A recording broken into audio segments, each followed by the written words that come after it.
Hello, this is Giselle Gamby, business and life coach and proud host of the Intuitive Pull podcast. We're now pivoting to season 4 with an invitation to raise the stakes. I know I was made to remind people to raise the stakes, to seize, to claim, and execute the vision that you've intuitively seen, and to never accept the crumbs. What would it mean if you raised the stakes in your own life? What would you say yes to? And what would you say an undeniable no to? Be inspired, be agitated, be activated, and most of all, hold this truth, that when you raise the stakes, the quantum field will show you dreams you didn't even know you had.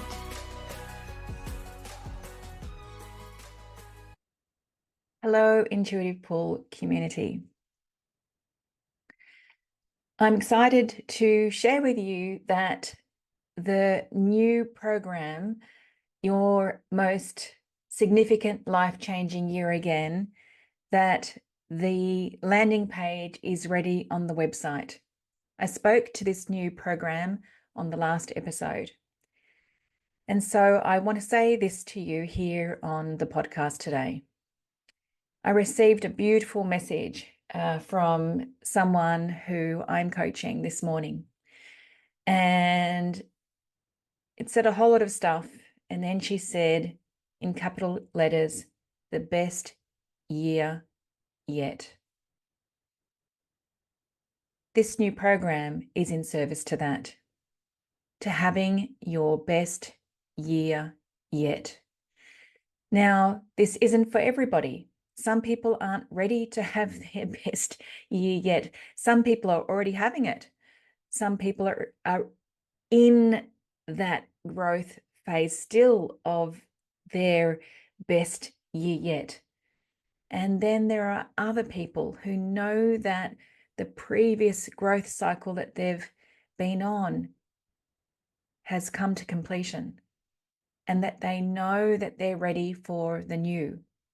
They know they're ready to take a leap in to their next growth phase. And that's what this program, which is highly accessible, is in service to.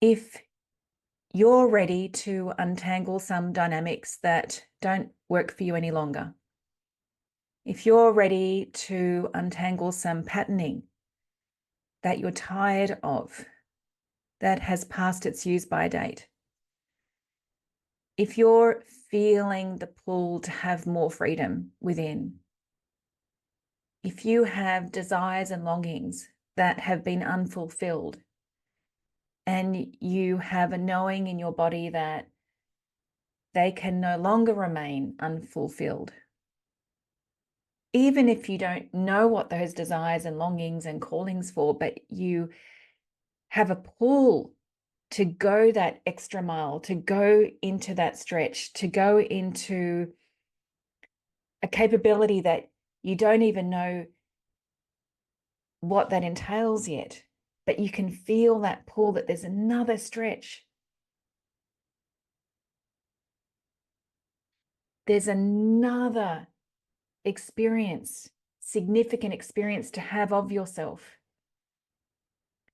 An experience of powerfulness and authenticity, an experience of accomplishment. If you're ready to remember the magic,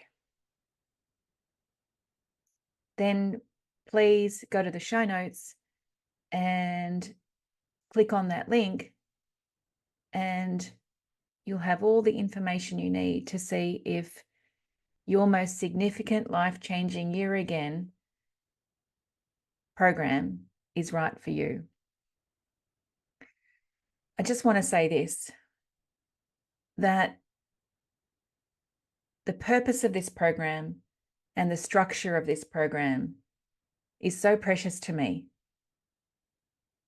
because I have found a way where I can work with more people in a way that does not involve the level of financial investment that it takes to work one-on-one with me.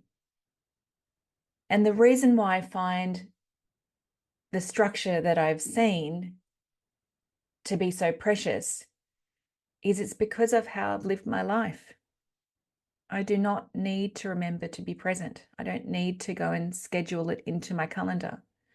I don't need to remember to live intuitively. It's who I am. It's how I turn up. And one of the ways in which I allow myself to be present and to connect into my intuition and my knowing is through writing notes to self. I have written notes to self, not that I called it notes to self 22 years ago, but the very first note to self that I wrote, significant note to self, had me leave my HR career and become a coach. Over the last year, I have defined them as being notes to self because I took myself away for a week to write. I took myself away for a week in Queensland. I had a pull to go and write. And what eventuated was these notes to self, these very inner, intimate thoughts, these very inner, intimate acknowledgements of how I'm feeling, of what I'm sensing, these very intimate inner acknowledgements of things that I'm struggling with, insights that I'm having, awareness that I'm having, freedom that I'm experiencing, what I'm hearing multidimensionally. It's a space where I get to acknowledge my desires and my longings. It's a space where I get to hear my callings. It's a space where I get to experience deeper meaning and purpose. It's a space where I am shown how to move forward. It's a space that allows me to see visions and dreams that I never knew I had. These notes to self that I have been writing for the last year have brought to me new programs, such as the one that I'm speaking about now, but also the program of sacred leadership, which we are now in the second cohort of, which has created incredible leadership and life-changing transformation. The reason why I am so delighted by the vision that I've seen of how I can hold this program is because it encourages you to go into the level of presence and intuition that I've lived my life by. And the way that that happens is by going into your own writing process. Somebody said to me yesterday, it's like having a year-long writing retreat. And the beautiful thing about that is it allows space for the unfolding. Rather than having the idea and then acting upon it straight away, it allows space for the unfolding. And it allows space for the unfolding in a community of peers where each person is witnessed in their unfolding, where each person is held in their unfolding powerfully. And so I encourage you to check that landing page out, to take advantage of the pre-sale fee, which is crazy. The pre-sale fee is $5,500 paid up front for a whole year's worth of holding in a group coaching environment. That's crazy. So enough said for now. And if anybody has any questions, wants to reach out to me, please do so. But for now, let's get into this episode. This episode has been in the making since Tuesday last week, where I had what I call a feather of a thought. So it's this thought that kind of just floats by, that isn't strong enough for me to grab hold of in that moment until something happens, and then I remember the value or to follow the value of that thought. So I have defined myself for many years, because it's true, as someone who is diligent and devoted to living my most authentic life, my most fulfilled life. Diligence and devotion is absolutely how I have lived my life. If it wasn't for my diligence and devotion, there is no way that I'd be here with you right now. There is no way that I'd be in my life in the way that I am right now. And so I'm super grateful for the way that I turn up in my diligence and devotion, and for all that it's given me, and for all that it's given so many other people, from the ripples that have happened from that diligence and devotion.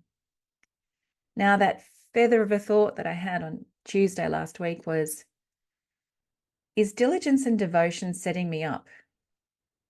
Not strong enough for me to grab hold of until last Thursday on my wonderful weekly group call with my coach and my peers, when one of my peers was talking about herself and she said, I can handle anything.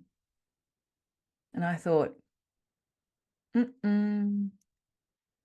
can handle anything. And there was a sense of pride, I can handle anything. And I thought, are you setting yourself up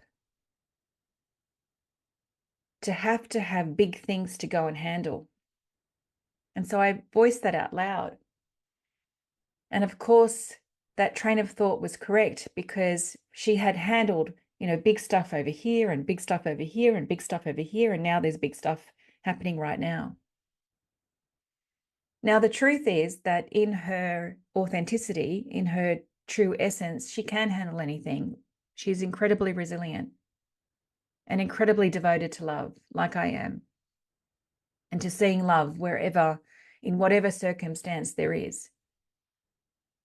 And when the ego hijacks that true nature, then being able to handle anything, then it becomes an identity, a personality, that I can handle anything. And so what gets set up then is big things to handle.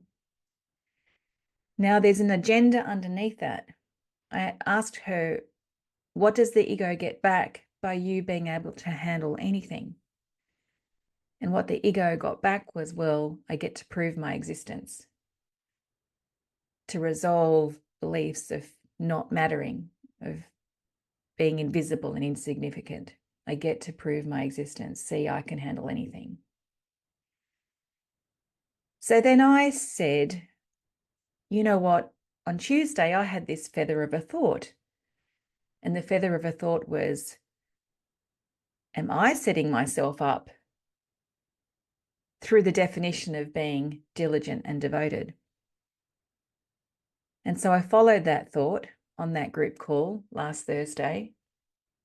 And when my ego hijacks my true nature of being diligent and devoted, then what I am setting myself up for is having to work really hard, or always having to work on something. And then what sits underneath that? What's the ego's agenda? For me, it's different to my peer. For me, well, if I work hard, well, then I'm deserving. Then I'm worthy of the things that I desire and what I'm being called into. A different agenda to what my peer had. So I thought it was really valuable to come on to the podcast and share those experiences, because a few episodes back, I talked to the title of that episode was The Game Changer That You Didn't Know You Were Looking For. And I talked to this same conversation around an identity that a client had, that she had prided herself on, of being the survivor or being a survivor. And then I shared with her, well, if you're defining yourself as a survivor, well, you're setting yourself up to have battles and challenges and things to survive at. So it seems that her process was very generous because it rippled into me. And I even shared that with her, and we had a celebration about that. So I then brought this conversation to the Sacred Leaders group call this Tuesday. And it was so powerful. It was a very emotional experience for the people on that call.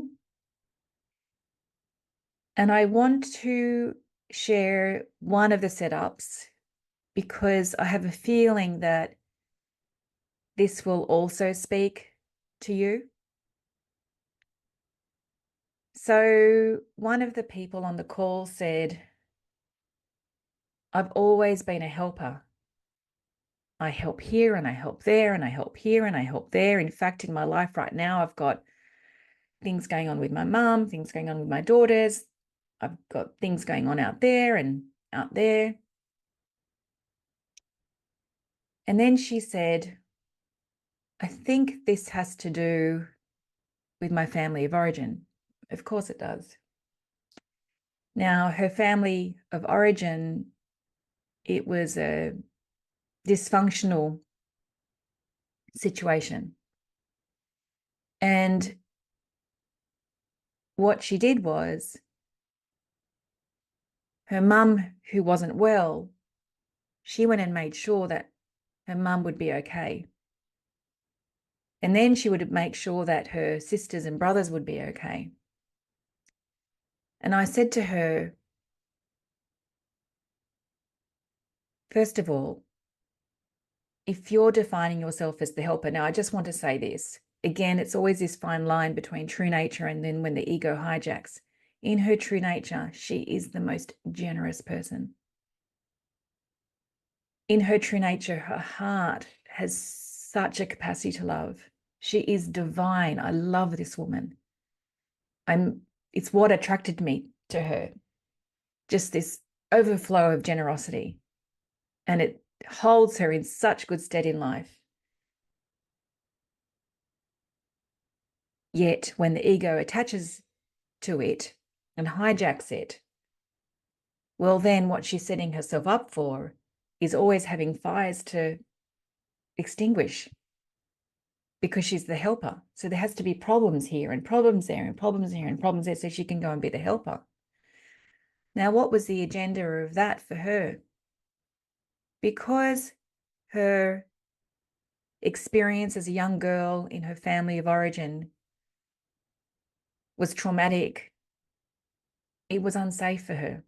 There was an unsafety for her. And so by being the helper, by going and helping mum and by going and helping brothers and sisters, she was then creating some sort of safety for her. So by being the helper, she was actually seeking safety. And then deeper underneath that was, if she's the helper and she's creating safety, well, then she's deserving of their love.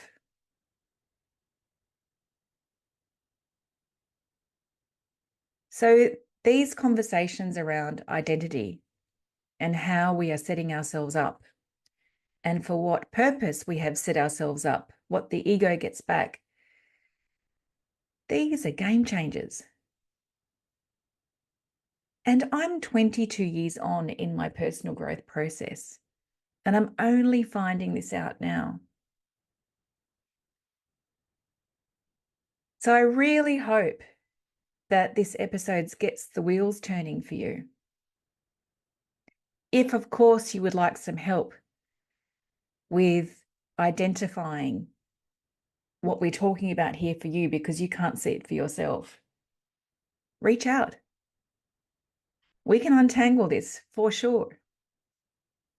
And if you have seen how you've set yourself up, I'd love to know. Please share with me. Thank you. Ciao, ciao.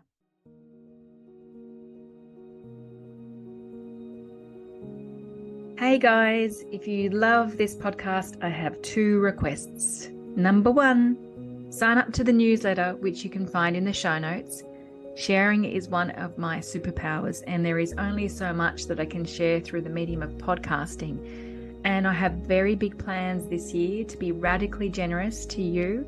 So sign up to that newsletter where you'll be able to receive a whole lot more that I trust will be super valuable to you. And number 2, I'm a massive referrer of the people I love to the people I love. Please share this episode or podcast with the people you love, and let's create some more breathtaking ripples of impact.